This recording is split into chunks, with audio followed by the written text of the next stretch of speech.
예, 오늘 4월 첫 주일입니다. 오늘 말씀은 여호수아 20장을 보시겠습니다.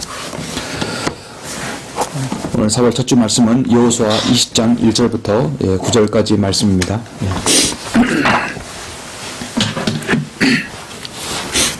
여호수아 20장 1절로 9절 제가 봉독해 올리겠습니다.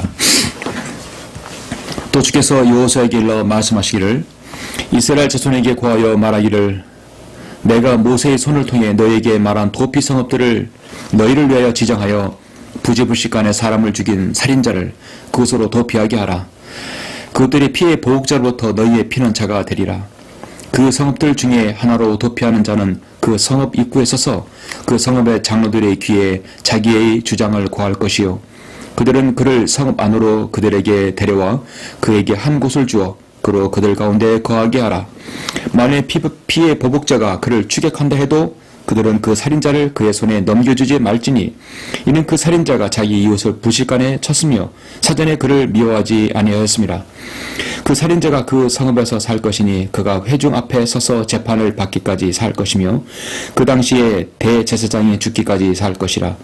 그 후에 그 살인자는 돌아와 자기 고장과 자기 집으로 오리니 그가 도피하여 나왔던 성읍으로 돌아가는 것이라 하라 하시니라.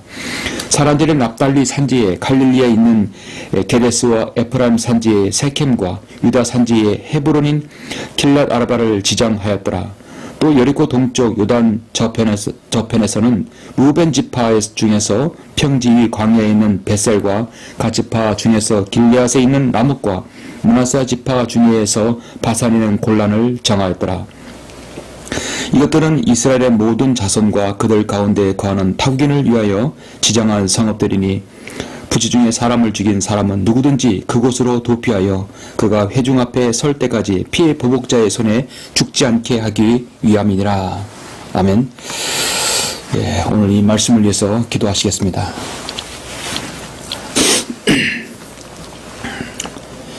사랑과 자비가 풍성하신 아버지 하나님 감사를 드립니다. 4월의 첫 주를 이렇게 주님 이름으로 모여서 영과 진리로 경배드릴 수 있도록 인도하여 주심을 감사합니다.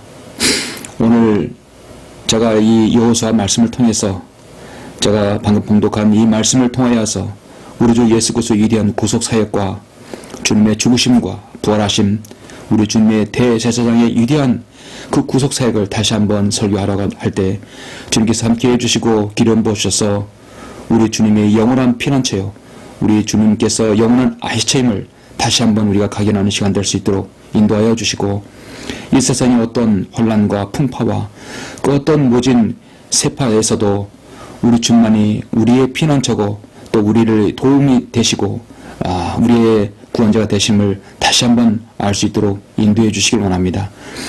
혹 이 가운데 이 말씀을 듣고 아직 구원받지 못한 아버지 하나님 이 사람이 있다면 오늘 마지막에 제가 초청할 때 꼭 모든 사람이 한 사람도 빠짐없이 예수 그리스도를 주로 고백할 수 있도록 주님께서 인도하여 주시길 원합니다.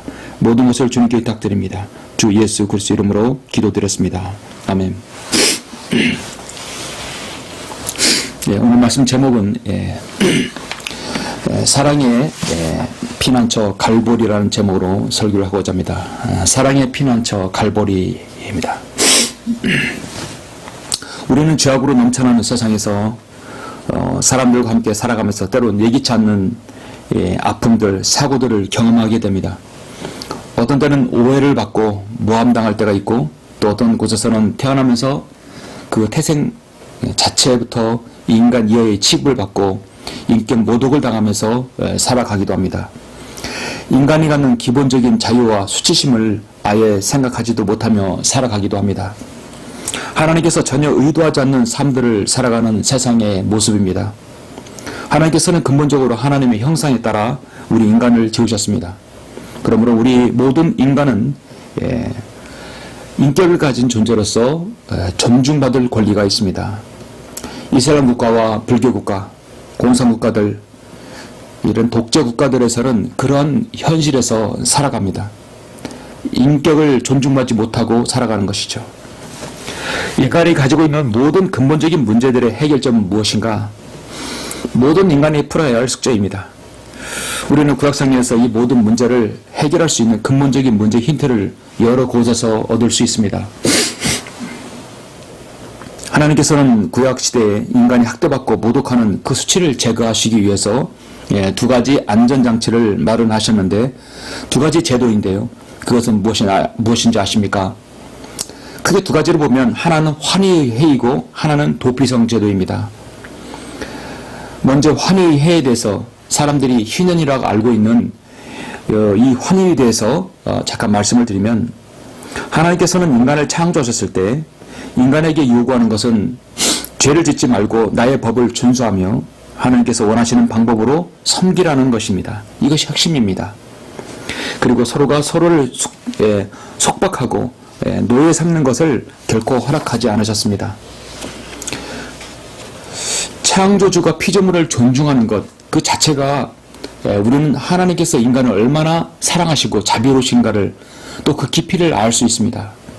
하나님께서 인간을 존중하신다는 첫 번째 증거가 바로 세습 노예제도 폐지입니다. 인류의 모든 문명사를 보면은 어느 민족, 어느 문명권을 봐도 노예제도가 없었던 나라는 없었습니다. 사람들은 전쟁포로나 또 혹은 엄청난 빚더미에 앉은 채무자를 노예로 삼았습니다. 노예 신분은 당대에 끝나는 것이 아니라 자자손손 세습되는 제도였습니다. 인류 역사상 가장 수치가 있다면, 큰 수치가 있다면 그것은 하나님의 형상을 따라 하나님의 모습으로 창조된 인간이 다른 인간을 노예로 삼는다는 역사라고 할 수 있습니다. 하나님께서는 절대 그것을 허용하지 않으셨습니다. 이런 노예제도는 비단 우리나라에서도 조선시대까지도 존재했던 것을 우리는 알 수 있습니다. 그러니 하나님께서는 이스라엘 백성들에게 이 제도를 없애라고 하셨습니다. 불가피하게 전쟁포로가 되어 노예가 되거나 엄청난 빚더미에 앉게 된 경우에 성경에서는 딱 6년간만 노예살이를 하도록 하셨습니다. 이런 제도는 채무자에게 큰 축복이자 정말 기회였습니다. 그렇지 않으면 평생을 일해도 갚을 수 없는 엄청난 규모의 부채를 내 가족, 내 사람, 내 또 자손들에게 계속해서 대를 이어서 희생해야 하기 때문입니다. 그러나 성경은 6년만 봉사하고 나면 모든 가족은 그 부채의 올가미에서 벗어날 수 있다고 성경은 말씀합니다. 그것이 바로 희년, 사람들이 알고 있는 희년, 성경은 환희의 해라고 말씀하고 있습니다.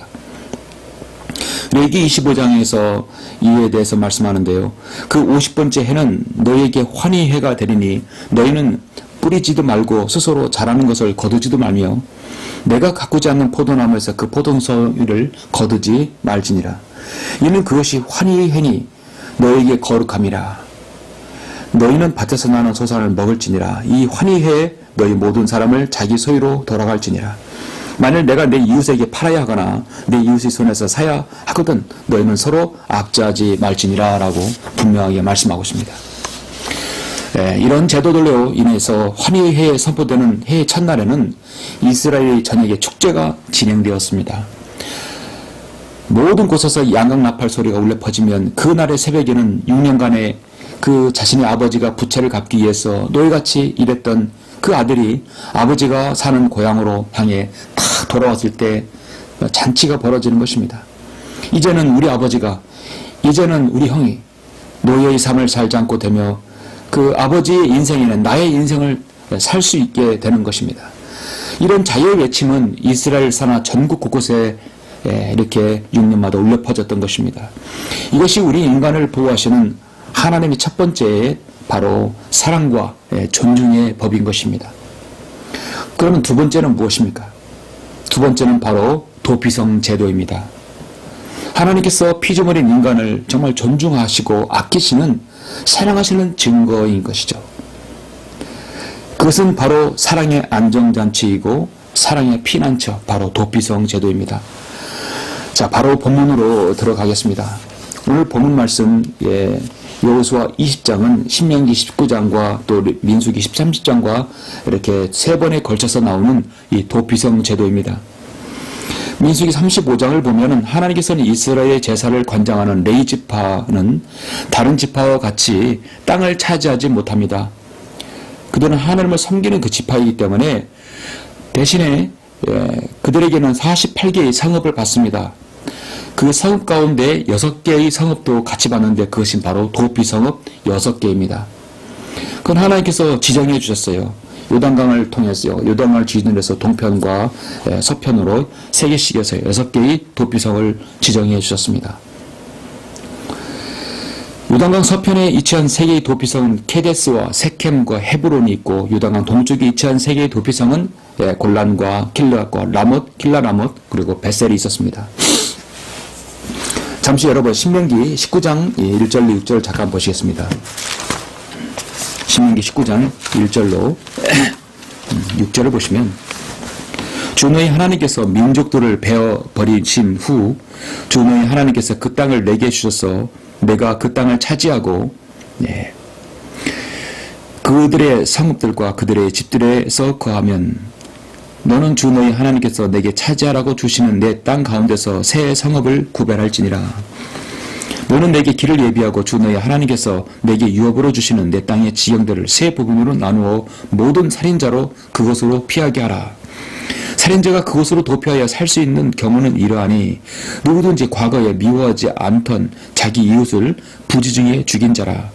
어떤 사람이 자기 이웃과 더불어 벌목하러 살림 속에 들어갔는데 나무를 자를 때 손에 도끼를 들고 찍다가 도끼가 자루에서 빠져 자기 이웃을 우연히 맞추어 그가 죽으면 그 사람은 그 성읍들 중 하나로 도피하여 살지니 그의 피해 보복자가 마음이 뜨거워져 그 살인자를 쫓아가다가 그 길이 멀어서 그를 따라잡아 그를 죽이지 않게 하려는 것이라. 이는 그가 과거에 그 이웃 사람을 미워하지 않는 이상 그를 죽이는 것이 합당치 않음이라 했습니다. 평소에 미워하지 않은 상태에서 우연히 또 부지불식간에 사람을 죽였을 때는 절대 죽일 수 없다는 것이죠. 그래서 그 살인자는 물론 도피성으로 피난을 가야 하는 것입니다. 이스라엘 도피성 제도라는 것은 실수로 사람을 죽였을 경우에 도피성으로 달아나는 판결을 달아나서 판결을 받을 때까지 죽은 사람의 친척부터 보복을 당하지 않고 목숨을 보존할 수 있는 제도입니다. 따라서 이 도피성은 실수로 이중한 살인죄를 지었거나 구원을 기다리는 자들의 피난처인 것이죠. 실수로 사람을 죽였다고 판결이 나오면 이스라엘 사람들은 그 사람을 죽인 사람의 친척으로부터 보호해 줘야 합니다. 그 도피성에 있는 사람들은 그를 보호해 주는 것이죠. 그러나 만일 죽은 사람의 가장 가까운 친척이 도피성 밖의 살인자를 만나면 그를 죽일 수도 있습니다. 실수로 사람을 죽이고 도피성에 피해 있던 사람이 도피성 밖으로 돌아다니다가 죽은 사람의 친척에게 죽임을 당해도 그것은 살인으로 간주되지 않습니다. 얘는 눈은 눈으로, 이는 인으로, 살인은 살인으로 보복하는 것이, 그대로 하는 것이 하나님께서 법으로 하셨기 때문입니다. 이스라엘 백성들과 함께 사는 이방인들도 실수로 사람을 죽였을 경우에 도피성으로 피신하여 목숨을 보존할 수 있었습니다.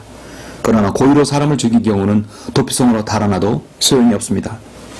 오늘 본문 말씀, 여호수아 20장 말씀 1절부터 6절까지도 마찬가지입니다. 6절만 보시면 그 살인자가 그 성읍으로 살 것이니, 성읍에서 살 것이니 그가 회중 앞에 서서 재판을 받기까지 살 것이며 그 당시에 대제사장이 죽기까지 살 것이라. 그 후에 그 살인자는 돌아와 자기 고장과 자기 집으로 오리니 그가 도피하여 나왔던 성읍으로 돌아가는 것이라 하라 하시니라 했습니다. 자, 하나님께서 얼마나 한 인간에 대한 존엄과 그 생명을 아끼시는 것을 알 수 있는 것이죠. 도피성은 히브리어로 흠이 있다는 뜻을 가지고 있습니다. 도피성은 흠이 있는 사람이 머무르는 성읍이었습니다. 대부분의 도피성은 현재 오늘 유적지를 보면 찾아볼 수 없습니다. 오랜 기간 동안 지역들이 도시화되어서 유적은 물론 이전의 지형조차 알 수가 없습니다. 다만 우리 주님께서 사셨던 갈릴리의 그 폐허로 남은 케데스만이 유일하게 도피성의 위치를 역할을 알 수 있다고 합니다. 흔적도 없고 또 그렇게 유적지를 알 수 있는 그런 위치도 모르는 상황에서 우리는 이 도피성에 대해서 무엇을 또 어떤 교훈을 얻을 수 있을까요? 우리는 오늘 본문에서 어떠한 귀한 영적 교훈을 얻을 수 있을까요? 결론부터 말씀드리면 예수 그리스도께서는 우리의 영원하시고 온전한 대제사장으로서 우리의 유일한 도피성이며 피난처라는 사실입니다. 오늘 말씀 제목에서 저는 사랑의 피난처 갈보리라고 적였는데요. 당시의 도피성은 하나님의 자비로운 사랑의 피난처였습니다. 지금 이 땅에 살고 있는 우리에게 하나님의 사랑의 피난처는 어디일까요? 코로나 팬데믹 시대에 백신을 맞으면 그것은 안전한 여러분 안전장치가 된다고 생각하십니까? 이 세상에 있는 최고의 안전한 장소, 안전한 장치는 바로 갈보리 십자가입니다. 그렇습니다. 바로 예수 그리스도께서 우리를 희생하신 바로 그 갈보리입니다. 저는 이 사랑의 피난처 갈보리에 대해서 잠시 이 도피성과 연관되어서 세 가지를 여러분에게 말씀을 드리겠습니다. 사랑의 피난처 갈보리 첫 번째로 바로 그 도피성, 바로 갈보리. 그 도피성은 그곳은 항상 열려 있다는 것입니다. 사랑의 피난처는 항상 열려 있습니다. 도피성은 큰 길을 따라 높이 올라가면 도달할 수 있도록 그렇게 장소가 되어 있습니다. 도피성은 멀어서 피하지 못해서 보복당하는 일이 없도록 하기 위함인 것이죠. 도피성은 어디를 봐도 위정표가 되어 있고 누구나 빨리 가서 그곳에서 자신의 몸을 피할 수 있습니다. 왜냐하면 언제 어디서 이와 같은 우발적인 사고가 일어날지 모르기 때문입니다. 하나님의 형상으로 창조된 인간은 너무도 소중하기 때문입니다. 살인은 또 살인을 부르기 때문에 그 살인을 하나님께서는 한 생명이라도 아끼시기 위한 것입니다. 하나님께서는 인간의 생명을 보호하기 위해서 24시간 도피성의 문을 열어놓도록 하신 것입니다. 도피성에 이르는 이스라엘의 전역의 길에는 모든 장애물이 항상 제거되도록 하도록 했습니다. 이스라엘 전역의 어느 위치에서든지 이 도피성에 가는 길에는 표지판을 만들어 두었습니다. 이쪽으로 가면 도피성 몇 킬로, 얼마 이렇게 딱 나오고 이렇게 이정표가 만들어 놨어요. 하나님께서 민수기 35장에 이어서 도피성 제도를 처음 설정하고 도피성으로 피하도록 교육하셨습니다. 알려줬습니다. 그리고 신명기에서 다시 한번 19장에서 알려주셨고 또 여호수아 20장에서도 가나안 땅을 정복한 이후에도 또 도피성 제도를 다시 한번 언급하셨습니다. 매우 중요하기 때문에 민수기와 신명기, 여호수아 세 번에 걸쳐서 말씀하고 있는 것이죠. 그런데 이 도피성 제도는 예수 그리스도를 예표해주는 놀라운 진리가 담겨져 있습니다. 여러분은 주님을 언제 만나셨습니까? 주님을 만날 때는 여러분 정해져 있지 않습니다. 여러분 가기는 주님을 만나 구원받은 때가 다 다릅니다. 이 시간에 주님을 만나 구원받은 성도들이 있을 줄 압니다. 늦은 저녁에 만난 사람도 있고 이른 아침 새벽에 만난 사람도 있고 한낮에 주님을 만난 사람도 있습니다. 여러분 복음을 전할 때 때와 장소가 있습니까? 때와 장소가 필요 없습니다. 저는 이른 아침 새벽에 구원을 받았었습니다. 우리 주님의 갈보리 십자가는 항상 열려 있습니다. 디모데후서 4장 2절 말씀합니다. 너는 말씀을 전파하라. 때를 어떤지 못 어떤지 항상 대비하라. 항상 대비하라는 얘기는 죄인이 구원받는 것은 때와 장소를 가리지 않기 때문입니다. 모든 오래 참음과 교리로 견책하고 책망하고 권고하라. 복음을 가지고 들고 가는 사람은 항상 준비하고 가면 들을 수 있는 사람은 항상 준비되어 있기 마련입니다. 하나님께서 항상 예비해 주십니다. 주님의 약속입니다. 사랑의 피난처 이 도피성은 정말 24시간 누구에든지 열려 있습니다. 예수 그리스도로 가는 데는 여러분 시간과 장소가 구분되지 않아야 합니다. 예수 그리스도는 우리의 도피성의 피난처이시기 때문입니다. 고린도후서 9장 8절에서 하나님께서는 너희에게 모든 은혜를 넘치게 하실 수 있나니 모든 것을 언제나 너희가 필요한 대로 가질 수 있게 하심으로 모든 선한 일에 넘치게 하시려는 것이라 말씀하고 있습니다. 사랑이 피는 저 도피성읍은 둘째로 어느 곳에서든지 갈 수 있는 곳입니다. 여러분 지도를 참고해서 보시면 이 도피성은 이스라엘 지도를 이렇게 보시면 32km 내의 모든 곳에서 도착할 수 있는 것입니다. 32km는 사람이 하루길에 도착할 수 있는 거리입니다. 하나님께서 너무나도 합리적이고 지혜로운 주님의 배려인 것이죠. 32km 정도면 차로 30분이면 되지만 차가 없죠. 그러면 달려서 걸어서 32km면 모든 곳에 어떤 곳이든 도피성에서 도피성을 피할 수 있는 것입니다.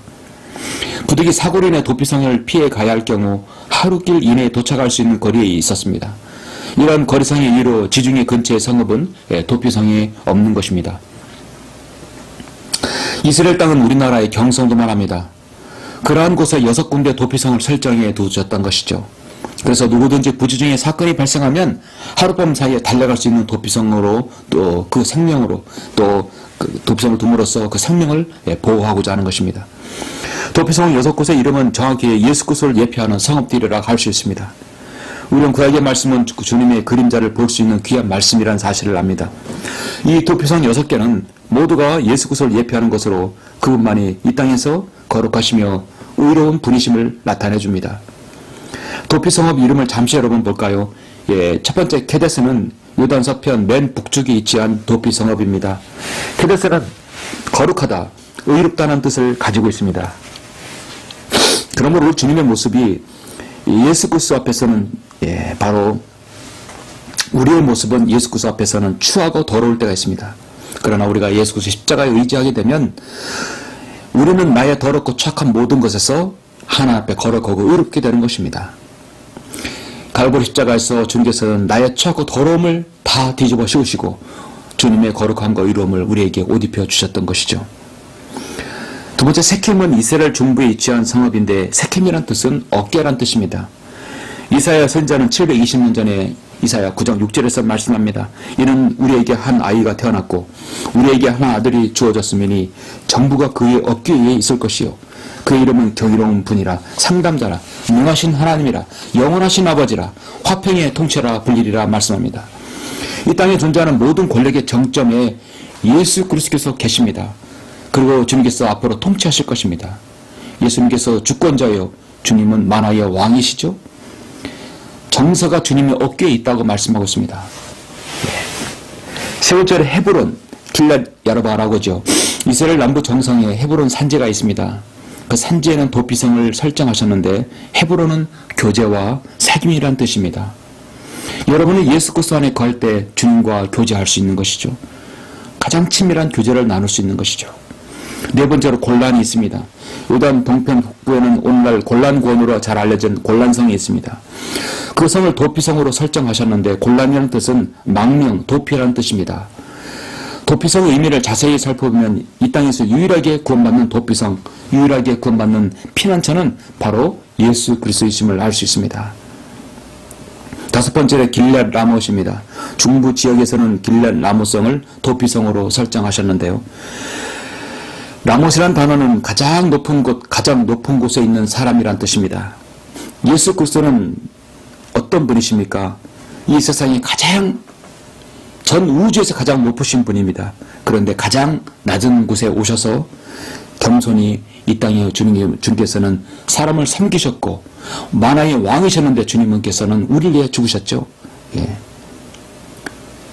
가장 높은 곳, 가장 높은 곳에 있는 분이 바로 가장 낮게 이 땅에 오신 것입니다. 벳셀이라는 뜻은 유당 동편 남부 평지에 벳셀 성에 도피성을 삼으셨는데요. 이 벳셀 성은 강한 요새라는 뜻입니다. 예수님께서는 어떤 분이십니까? 시편 18편 2편에서 말씀합니다. 주는 나의 반석이시요 나의 요새시며 나의 구원자시라 나의 하나님이시며 내가 신뢰할 나의 힘이시요 나의 방패시며 나의 구원의 뿌리시며 나의 높은 망대신이다. 정확히 들어맞는 말입니다. 벳셀은 강한 요새, 주님은 나의 구원이시고 나의 높은 망대시라 성경 말씀하고 있습니다. 여러분의 인생을 보호하시는 분 누구입니까? 어떤 부적이 아니라, 여러분 어떤 종교가 아니라, 어떤 형상이 아닙니다. 여러분을 보호하시는 분은 강한 요새이신 주님이십니다. 그럼 바로 예수 그리스도를 주로 고백한 사람만이 해당하는 것이죠. 예수 그리스도께서는 바로 여러분의 귀한 요새인 것이죠. 사랑의 피난처의 도피성은 세 번째로 누구나 갈 수 있는 곳입니다. 이 도피성에는 어떤 민족이나 인종에도 차별을 두지 않았습니다. 참으로 놀랍습니다. 율법시대에 사는 구약성도에게 하나님께서 이 부분에 대해서는 제한을 두지 않았다는 것, 참으로 놀랍습니다. 하나님께서는 이방인 백성들이나 이스라엘 백성들이나 이방인들이나 그 누구에게도 상관하지 않고 이 도피성업을 개방하도록 법을 정해놓으셨습니다. 민수기 35장 31절 잠깐 보시면요.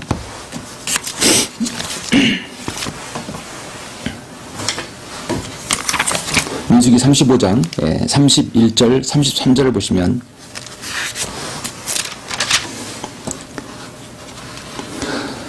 또 너희는 살인죄를 범한 살인자의 생명에 속전을 받지 말고 그를 반드시 죽일지니라. 또 너희는 자기의 도피성을 도피한 사람을 위한 속전을 받지 말지니 이는 그가 대제사장이 죽으면 그 땅에 다시 돌아가서 거할 것임이라. 그러므로 너희는 너희가 거하는 땅을 더럽히지 말라. 이는 피로 인해 그 보복이 그 땅을 더럽힘이니 그 땅은 피로 흘린 사람의 피에 의하지 아니하고는 그곳에 흘려진 피에 대해 깨끗해질 수 없느니라 했습니다. 그리고 바로 위에 25절을 보시겠습니다. 회중이 그 살인자를 피 보복자의 손에서 구해내어 그가 도피하였던 그 도피 성읍으로 다시 보낼 것이요 그는 거룩한 기름으로 기름을 받은 대제사장이 죽기까지 그곳에 거할 것이니라. 자, 도피 성읍에 있지 않게 되면 그 피해자의 친척이나 누가 그를 죽일 수도 있는 것입니다. 그러나 그 사람이 얼른 이 도피성 안에 들어오면 대제사장이 죽기까지는 그가 살 수 있는 것이죠. 그때까지는 그가 그곳에서 있게 되는 것입니다. 그리고 심판을 받고 나오는 것입니다.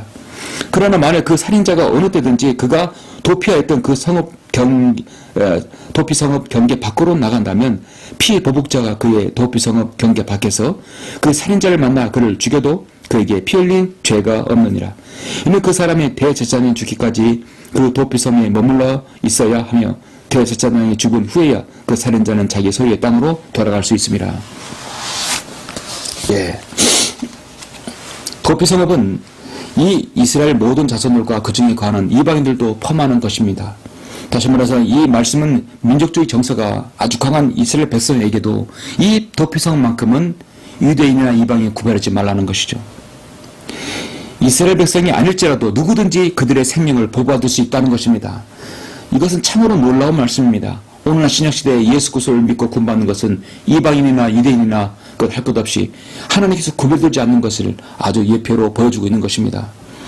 고린도전서 12장 13절에 보면 유대인이나 이방인이나 종이나 자연이나 한 성령에 의하여 우리 모두가 한 몸만으로 침례를 받았으며 또 모두가 한 성령 안으로 마시게 되었느니라 말씀하고 있습니다. 예수 그리스도 안에서는 권세자나 재산가, 굶주린 자나 가난한 자나 할 것 없이 유대인이나 이방인이나 누구나 평등하게 구원받습니다.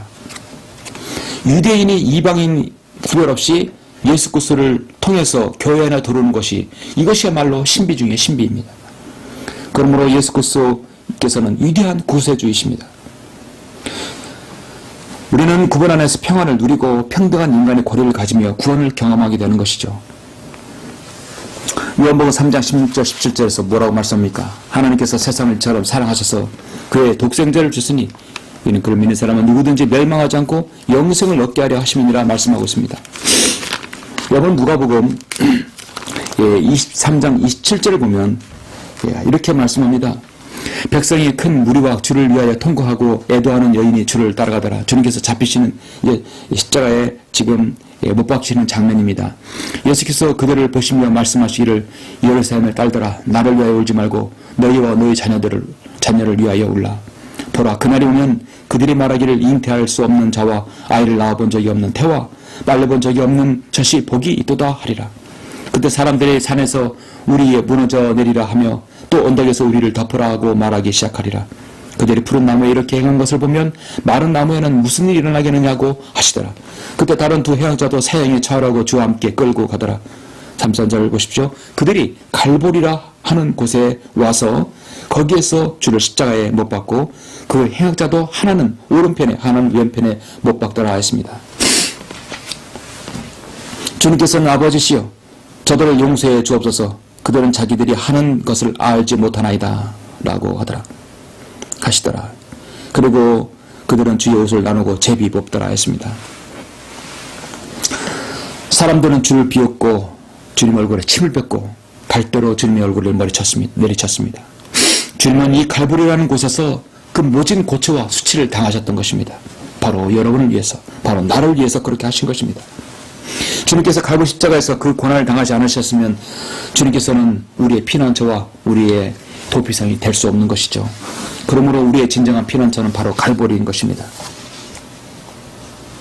도피성업은 피신한 사람이 언제까지 있어야 되는가? 조금 전에 제가 민수기 35장 25절 말씀드렸듯이 그 당시에 대제사장이 죽기까지 있어야 되는 것입니다. 대제사장이 죽으면 사면됐다는 것이죠. 대제사장이 죽음으로 사면됐다. 이 말씀은 오늘날 이 시대에 예수 그리스도께서 대제사장직을 행함으로써 바로 우리의 구속 사역을 이뤘다는 것입니다. 주님께서 죽으심으로 우리의 모든 죄를 다 제거하셨던 것이죠. 주님의 죽으심은 곧 내가 사는 것이고 주님의 죽으심은 내가 안전의 보장을 받는 것이었습니다. 대제사장의 죽음으로 사면의 은총이 내려진 것은 이 도피성읍이 장차 예수 그리스도의 그림자요 예표였던 것이었습니다. 그래서 당시에 도피성으로 피난 도망온 그 살인자는 그 사람에 있어서 소망은 바로 대제사장이었습니다. 부주 중에 살인한 사람이 도피성에 머물다가 대제사장이 살인한 사람을 위해 하나님 마련하신 사랑의 그 안전장치가 바로 도피성이었던 것입니다. 누구든지 예수 그리스도의 십자가 아래서 우리는 과실에 대해서 죄사함 받을 수 있습니다. 죄 용서함 받을 수 있습니다. 우리의 영원하신 대제사장이신 예수 그리스도께서 우리를 위해 그 보배로운 피를 흘려주셨기 때문입니다. 히브리서 5장 8절에 보면 그가 아들이면서도 고난을 받은 일로 순종을 배워서 온전하게 되심으로 자기에게 순종하는 모든 사람에게 영원한 구원의 근원이 되셨고 하나님께서는 멜기세덱의 계율에 따른 대제사장으로 칭함을 받았느니라 했습니다. 하나님께서는 멜기세덱의 계율에 따른 대제사장으로 칭함을 받았느니라. 그러므로 예수 그리스도는 하나님이시고 그리고 대제사장이라 말씀하고 있습니다. 이와 같이 그리스도께서도 대제사장이 되시려고 스스로 영어롭게 하지 않으셨고 오직 그에게 너는 내 아들이라 오늘 내가 너를 낳았도다라고 말씀하셨습니다. 성도 여러분 말씀 맺겠습니다. 하나님께서는 실수로 살인한 자를 위해 도피성을 만들어 피난처를 제공하셨습니다. 생명은 생명으로, 눈은 눈으로, 이는 이로, 상처는 상처로, 죽음은 죽음으로 갚아야 되는 그 엄격한 그 제도 안에서 실수로 인한 살인자를 하나님께서 법적으로 보호해 주셨던 것입니다. AD 300년경 사만시대에 죄인들을 위한 특별한 장소가 있었습니다. 역사를 보면 그것이 바로 소도란 지역이 있었는데요. 소도는요, 사만시대에 하늘의 제사를 지내던 특수한 신성지역이었고 성지였다고 합니다. 역사를 보면 소도는 국법에 힘이 미치지 못하여 죄인이 그곳으로 도망하더라도 그를 돌려보거나 잡아갈 수 없다고 했습니다. 헤아릴 새 것은 없다고 성경은 말씀합니다. 사실 지금으로부터 이미 3500년 전에 하나님께서는 이미 도피성을 마련해 주셨던 것이죠. 인간들은 그것을 보고 다 따라하는 것입니다. 우리는 현대사에 살다 보면 업무상 또는 예기치 못하게 실수하여 다른 사람을 해하는 경우가 가끔 있습니다. 의도치 않게 사고를 낼 때도 있어요. 법무용어로서 그것을 과실치사상죄라고 합니다. 과실로 인하여 사람을 사망 또는 상해케 했을 때는 2년 이하의 금고나 700만 원 이하의 벌금에 처하고 업무 중에 과실치 사상은 5년 이하의 금고나 2천만 원 이하의 벌금을 처한다고 법 268조에서 말하고 있습니다. 오늘날 기계 문명과 특히 교통기관의 고도로 발달한 시대에서 특히 교통사고로 인해서 어쩔 수 없이 사람을 죽이는 경우가 또 있죠. 실수로 인해서 또 과실로 인해서 교통사고로 해서 사람을 죽일 때도 있습니다. 나도 모르는 사이에 의도되지 않게 상해를 입혀도 오늘날 현대법에 의하면 그래도 감옥에 가야 합니다. 의도적이지 않아도 감옥에 갈 수 있는 것입니다. 호적이 빨간 줄 올라가는 것입니다. 우리는 그것이 아니더라도 평생 동안 죄 아래 속박되어 살 수밖에 없는 그런 인생입니다. 죄 가운데 모인 우리 인생은 이래저래 다 죄인인 것입니다. 그 모든 것을 완벽하게 우리를 보호하시고 피난시켜줄 안식처와 죄를 완전히 제거할 명분을 우리 주님께서는 2000년 전에 이미 해결해 놓으셨습니다. 베드로전서 3장 18절에 보면 그리스도께서도 죄들로 인하여 한 번 고난을 받으사 의인으로서 불의한 자를 대신하셨으니 이는 육신으로는 죽임을 당하셨으나 성령에 의하여 살림을 받으심으로 우리를 하나님께로 인도하려 하심이라 말씀하고 있습니다. 하나님의 교회 안상 증인이라는 이단이 있는데요. 그들은 인류가 하늘 고향으로 돌아갈 수 있는 유일한 방법은 대제사장이신 예수님의 거룩하신 희생이 담겨있는 유월절을 지키는 것뿐이라고 그들 설교에서 말합니다. 그들 사이트를 보면 이렇게 말합니다. 모든 인생은 지금 영적 타향살이 중이다. 타향에서 살아가는 외국인과 나그네의 삶은 고단하고 힘들다. 늘 고향을 그리워하기 때문에 마련이다. 하늘 고향에 돌아가 영원한 안식을 누리고자 한다면 아버지 하나님, 어머니 하나님께 유월절을 지켜야 한다고 행위교를 그렇게 가르칩니다. 여러분, 이 시대 행위교를 통해서 구원을 가르친다면 명백히 이단입니다. 우리는 이단교에 속지 말아야 합니다. 우리의 영원한 대제사장이신 예수 그리스도를 믿으면 단번에 구원받는 것입니다. 여러분의 영혼까지 안정을 보장받는 것입니다. 잠시 오늘 말씀을 여러분 들으시고 묵상의 시간을 갖도록 하겠습니다. 잠시 말씀을 들으시고 여러분 우리 기도하는 시간을 갖겠습니다. 도피성읍은 피난한 자의 모든 필요를 공급해주는 공급처였습니다. 왜냐하면 막상 살인자로 나귀를 지키게 되면 그는 우선 생명을 보존하기 위해서 무조건 도피성으로 도피해야 합니다. 그렇기 때문에 아무런 준비 없이 도피성에 가서 그는 먹을 양식도 잠자리도 마실 물도 단 하루도 견딜 만한 에너지도 없을 것입니다. 그때 도피성에 거주하는 대제사장과 주민들이 이 부주중에 살인한 혼에게 그에 필요한 모든 것을 공급해 주었습니다. 거기서 기거하도록 해주었어요. 이와 같은 모습은 우리가 예수님 그리스도 안에서 거할 때 예수님께서는 우리의 모든 필요를 아시고 우리의 모든 필요를 채워주시는 공급자이심을 알 수 있습니다. 무죄 판결 후에 당당히 그는 나올 수 있습니다. 요수아 20장 6절을 보면 그 살인자가 그 성읍에서 살 것이니 그 회중 앞에서 서서 재판을 받기까지 살 것이요. 그 당시에 대제사장이 죽기까지 살 것이라. 그 후에 그 살인자는 돌아와 자기 고장과 자기 집으로 오리니 그가 도피하여 나왔던 성읍으로 돌아가는 것이라 했습니다. 대제사장이 도피자의 자세한 연유를 묻고 이제 너는 자유다 라고 죄가 없다 라고 선포하면 그는 그 도피소에서 나와 자유로이 활보할 수 있는 것입니다. 이런 과정을 통해 피해자의 가족들은 위로를 받고 마음을 진정한 후에 용서할 수 있는 시간적 여유를 갖게 된 것이죠. 이 사람이 이제 시간이 지나면 잊어버릴 수 있고 용서할 수 있는 여유를 갖게 되는 것이죠. 사도 바울은 로마서 8장에서 말합니다. 자기 아들을 아끼지 아니하시고 우리 모든 사람을 위하여 내어주신 분이 어찌 그 아들과 함께 또한 모든 것을 우리에게 값없이 주시지 아니하겠느냐. 그렇다면 이런 일에 대하여 무슨 말을 하리요? 하나님께서 우리를 위하신다면 누가 우리를 대적하리요? 누가 우리를 대적하리요? 누가 너희를 정죄하리요? 라고 말씀하고 있습니다.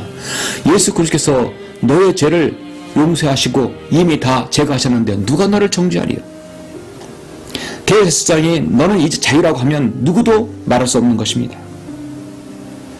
하나님께서는 우리에게 위대한 진리를 보여주실 때 모든 것을 한꺼번에 보여주지 않습니다. 하나님께서는 요셉을 통해 사랑과 용서를 보여주셨고 재판관계 시대를 통해서 하나님께서 우리에게 왕이 되기를 원하셨는지를 하나님께서 보여주셨습니다.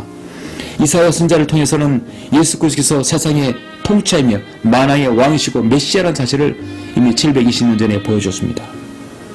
그리고 오늘 여호수아와 신명기 민수기에서 도피성읍을 통하여 하나님의 사랑과 자비를 볼 수 있는 그 도피성읍 제도를 보여주셨습니다. 이것은 먼 미래의 대제사장이신 주님의 구속사역까지 보여주셨습니다. 주님만이 우리의 유일한 피난처와 안식처라는 사실을 알게 해주신 것입니다. 히브리서 6장에서 말씀합니다. 우리가 이 소망을 혼에 닦같이 가졌으니 확실하고 견고한 소망이라.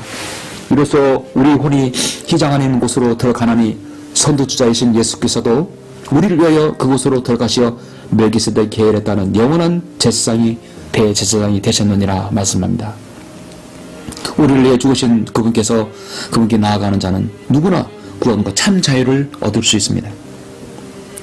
그러므로 우리가 은혜의 보좌로 담대히 나가자. 이는 우리가 자비를 얻고 필요한 때에 도우시는 은혜를 발견하기 위함이라 했습니다. 누구라도 예수 그리스도께 담대히 나가자. 그럼 주님께서는 여러분을 구원해 주시고 최상의 평안과 안식처로 삼아주시는 것입니다. 언제라도 여러분이 주님의 자비와 사랑 가운데 거하시는 지체들이 되시길 간절히 바랍니다. 잠시 우리 기도하시겠습니다.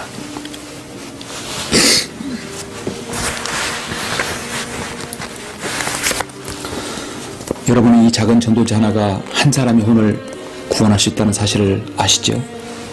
많은 사람이 예수 그리스도의 구속 사역을 알지 못하고 하나님의 위대한 구원 계획을 알지 못해서 죽고 지옥에 갑니다. 예수 그리스도는 우리의 피난처이십니다. 아직도 예수 그리스도를 자신의 구주요 피난처요 안식처로 삼지 못하신 분이 계십니까? 아직도 예수 그리스도를 하나님 인간의 4대 성인이니 역사의 인물이니 신하니 그렇게 생각하십니까? 예수 그리스도께서는 이 땅에 2000년 전에 우리를 위해 십자가에 죽으셨고 부활하셨습니다. 주님은 오셨고 다시 오실 것입니다. 만왕의 왕으로서 오실 것입니다. 가장 낮은 자리에 오셨지만 이제는 만왕의 왕으로서 오십니다. 예수 그리스도를 아직 마음의 구주로 영접하지 못하였다면 정말 이 시간만큼은 예수님을 나의 마음의 구주로 영접하시길 바랍니다. 사람이 온 세상을 얻고도 자신의 혼을 잃는다면 무슨 유익이 있겠느냐고 주님 말씀하십니다. 주님께서는 여러분에게 요구하시는 것은 하나님이여 이 죄 있는 저에게 자비를 베풀어 주옵소서라고 기도하는 것입니다. 혹시나 아직 구원받지 못하였다면 지금 구원받기 원하시면 진지한 마음으로 이렇게 믿고 기도하시면서 예수님을 마음에 영접하여서 진정한 여러분의 피난처요 안식처로 삼으시기를 바랍니다. 이렇게 기도하시면 됩니다. 사랑의 하나님, 저는 죄인입니다. 저는 죽으면 지옥에 갈 수밖에 없지만 주 예수 그리스도께서 저의 죄를 용서하시기 위해 십자가에서 보혈을 흘려 죽으시고 부활하신 사실을 오늘 알았습니다. 이제 저는 예수 그리스도를 저의 구주로 믿고 받아들입니다. 제 안에 들어오셔서 저를 구원해 주십시오. 저를 구원해 주셔서 감사합니다. 이제부터는 하나님의 말씀에 따라 살기를 원합니다. 제 생애를 인도해 주십시오. 주 예수 그리스도 이름으로 기도드립니다. 아멘. 성경은 내가 내 입으로 주 예수를 시인하고 고백하면 구원받는다고 로마서 10장 9절에서 분명히 약속해 주셨습니다. 이렇게 그대로 믿고 여러분 마음에 영접하셨다면 구원받습니다. 이 시간 기도하심으로 설교를 마치겠습니다. 사랑과 자비가 풍성하신 아버지 하나님 감사를 드립니다. 오늘 이렇게 여호수아를 통해서 신명기를 통하여서 민수기를 통해서 하나님께서 사랑으로 말해놓으신 이 도피성읍에 대해서 설교할 수 있도록 인도하심을 감사합니다. 도피성읍은 당시에 부지부식간에 지은 그 살인자를 하나님께서 구원하시는 아버지 하나님의 사랑과 또 그들의 생명을 존중하는 배려였습니다. 그것은 곧 이 땅에서 예수 그리스도의 구속주 되심과 대제사장 되심을 보여주는 귀한 예표로 볼 수 있습니다. 오늘 이 말씀을 통해서 우리의 진정한 피난처요 요새이시며 우리의 망대이신 예수 그리스도를 다시 한번 확실히 또 알 수 있고 마음에 새기는 귀한 계기가 될 수 있도록 인도하심을 감사합니다. 또 이 계기를 통해서 예수 그리스도를 마음에 영접하고 구원받는 또 놀라운 역사도 함께 해주심을 감사합니다. 한 번도 예수 그리스도를 나의 구주로 영접하지 못한 사람은 오늘 이 시간을 통해서 예수 그리스도를 나의 마음의 구주로 영접하여 나의 주 하나님으로 영접해서 자신의 인생의 참 피난처요 안식처가 될 수 있도록 인도하여 주시옵소서. 모든 것을 감사드립니다. 주 예수 그리스도 이름으로 기도드렸습니다. 아멘.